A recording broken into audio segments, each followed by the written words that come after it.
Hey guys, welcome back to Coach Hall Writes. In today's video, we're going to be talking about how to analyze and create a line of reasoning in your rhetorical analysis essays. Writers and speakers create a line of reasoning. So it doesn't matter if you're reading a letter, a speech, or an article, there's going to be a line of reasoning, a logical progression of ideas. Now you want to be able to identify that line of reasoning because that's going to help you analyze the passage more effectively.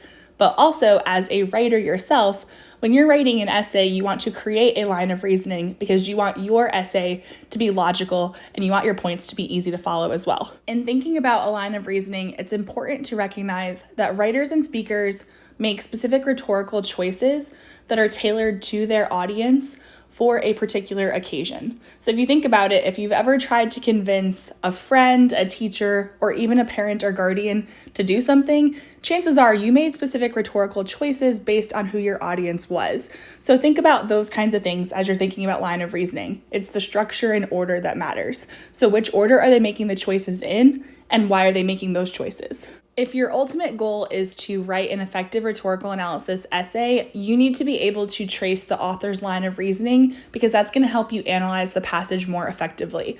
So one tip I have for students is to divide the passage into sections. So oftentimes this can be as simple as the beginning, middle, and end, though it doesn't work like that for every prompt. Sometimes there might be 2 parts, other times it could be 4. Now, these sections, if you will, are kind of arbitrary. You want to look for a change or shift in topic, choices, or tone, but your divisions of the passage might be different than somebody else's, and that's okay. Basically, you're looking for a progression of ideas. So figure out what they're doing in the beginning, middle, and end, because that's part of the structure. A lot of times when students first start writing rhetorical analysis essays, they get really tempted to find one device or choice and write a whole paragraph about it. But oftentimes that paragraph can be a bit underdeveloped.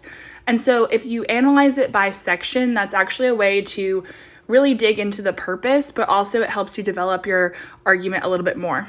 So one tip that I have and something that I do with my own students is once they're pretty comfortable with identifying rhetorical choices, then I'll choose a passage, I'll have them divide it up into the beginning, middle, and end, and I'll ask them what choices they notice in the beginning. So they might tell me 2 or 3 choices.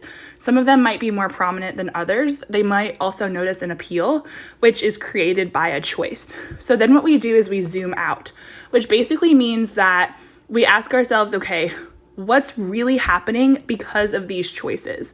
And that's the main idea of that section. So once my students are comfortable with identifying choices and then zooming out, then I kind of rephrase the questions that I start to ask them. So I start with more of a zoomed out question first. So what is the purpose of the section? And then we break it down into what is the writer doing? How is he or she doing it? Why do they begin this way?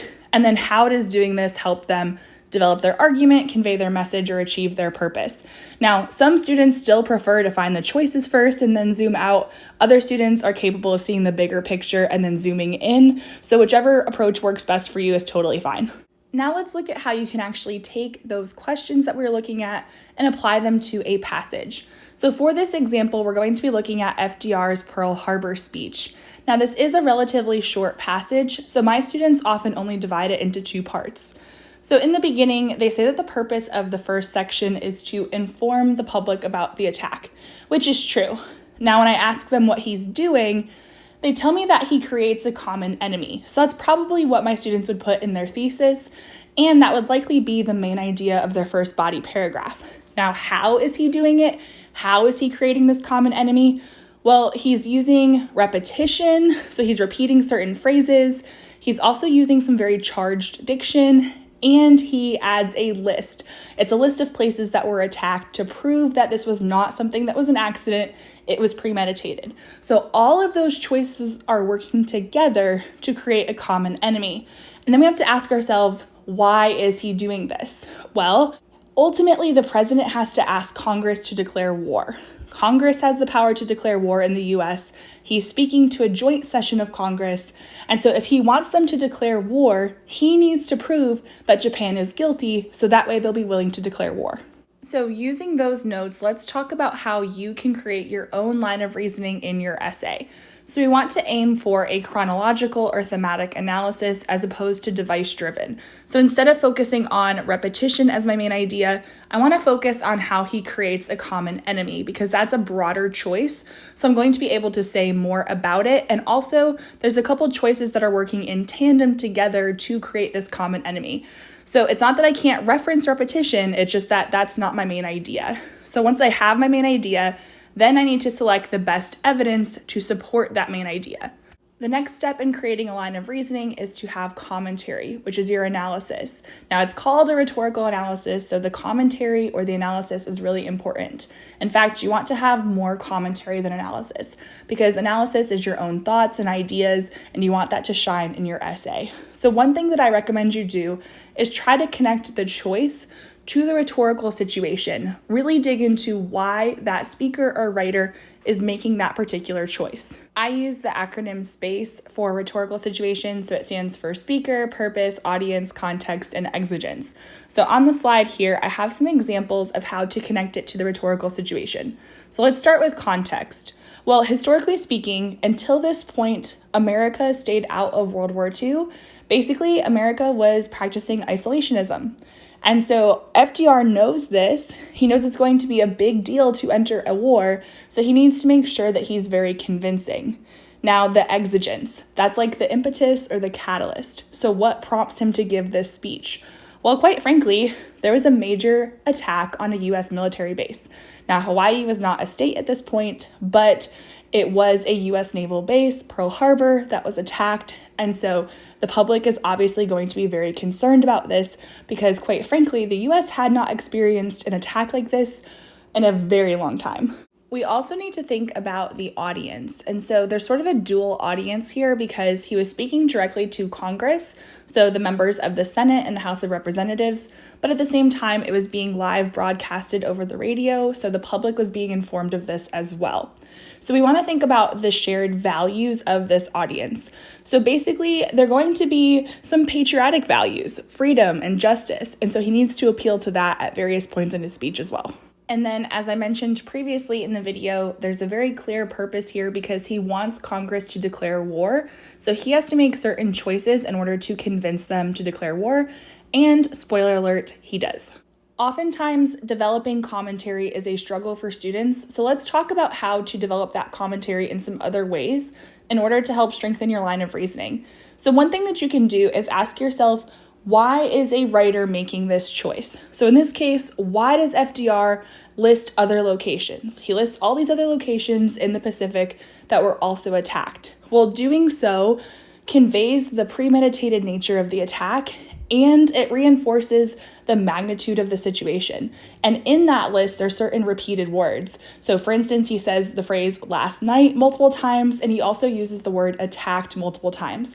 So this repetition helps to really emphasize that this was not an isolated incident and it wasn't an accident. And that's going to generate some very strong feelings in his audience. You might also notice on the slide here, it says his forthcoming appeals to patriotism. So in the second half of the speech, he really truly does make certain choices to appeal to patriotism. And one thing to remember is that a line of reasoning is a progression of ideas. So he starts by creating an enemy first for a very clear reason, and then builds to these patriotic appeals. And we want to recognize the relationship between those two choices, between those two sections of the speech. With a line of reasoning, it's a progression of ideas throughout your entire essay, but at the same time, there's also a progression of ideas within your individual body paragraphs. So I give my students this formula, if you will. Basically, they need to have a topic sentence that conveys the main idea of the paragraph. So it answers the question, what is the writer or speaker doing? And that's when I want them to zoom out just a little bit usually. Then I want layers of embedded evidence and commentary. So how is the writer doing this and why? Now, when I say layers, that means evidence, commentary, at least 2 layers, because you want to truly develop your ideas. Usually 1 layer is not enough. Now, can you have more than 2? Absolutely. And then they need a concluding sentence because you want to wrap up your paragraph and tie it back to that main idea, which should be relevant to your thesis. Don't just end too abruptly because then all that work you've done just kind of falls flat. A concluding sentence might seem formulaic, but it's actually really helpful. A quick teacher tip for you is to use the topic sentence of your second body paragraph and third, if applicable, to create a line of reasoning. You want to create a bridge between your paragraphs. So this usually means referring back to your previous main idea and then introducing your new main idea. That way you're guiding your reader through that progression. I've included a couple examples here so you can see what that might look like. So notice that they start with having already successfully proven. So we're referring back to the previous main idea, and then we're introducing a new idea. So that's one way to connect your paragraphs and make it read a bit more smoothly. For most students, the final step in their line of reasoning is going to be their conclusion paragraph. Now, I get a lot of questions about conclusions, so I want to address a couple things first.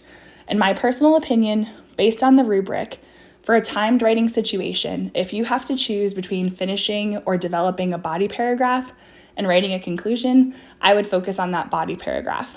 But if you have time to write a conclusion, this can really seal your line of reasoning. But a lot of times students wonder, well, how can I write a conclusion without just simply restating all my main ideas? Because I just said those things, so it would feel really redundant. Well, I've got a couple tips for you. First of all, these tips won't apply to every single prompt, so keep that in mind. But if the passage is tied to a major historical event, then you might be able to ask yourself, to what extent was the writer successful? So in this case, we know that the US did enter the war, therefore FDR was successful. In fact, fun fact, only one member of Congress voted no, everybody else voted yes. So apparently he was very convincing. So again, depending on the prompt, you might be able to situate the issue in a historical context. You could also argue perhaps that to an extent, this particular speech and the actions that came after it set a precedent for how the US responds to an attack. So again, if you want to try to situate it in a broader context, that might be a way to do it. If you found this video helpful, please do me a huge favor and give it a thumbs up. Also, don't forget to check out the description box below because I am launching a rhetorical analysis ebook at the end of April 2021, and I would love for you to be the first to hear about it. And as always, until next time, happy writing!